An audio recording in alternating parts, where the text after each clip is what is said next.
Hey everyone, it's Danny here, and in this video I'm going to be showing you guys how to adjust the set point temperature on your Norlake reach-in freezer or cooler. In this video I'll be working on this Norlake one-door reach-in freezer. The model is Advantage. The model number is a F23S. So before I get started, I'm going to switch the view of the camera so you guys can see what I see. So the problem we are having is that the reach-in freezer is getting too cold inside. Right now it's at -8 degrees Fahrenheit, and I'm going to show you guys how to adjust the temperature so the freezer doesn't get this cold.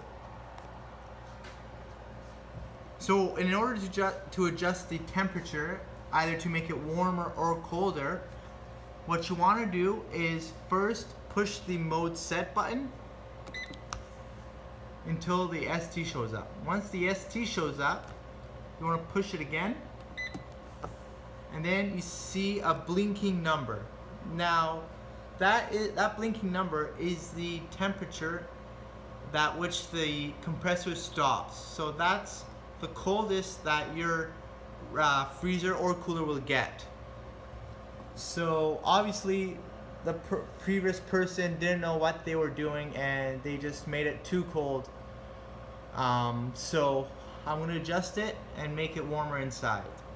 How to adjust it is how to adjust the temperature is by going up and down using these two arrows.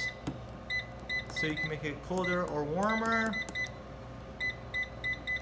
by using these two. So I'm going to go, and the ideal temperature for a freezer is -2 degrees Fahrenheit. So once that is blinking, you want to push the set button again. Once that is ST, you want to scroll until you see TH. The fastest way to TH is just pushing the down arrow once until you see TH, and then you push verify. And that is how you set a digital temp control for a Norlake reach-in freezer or cooler.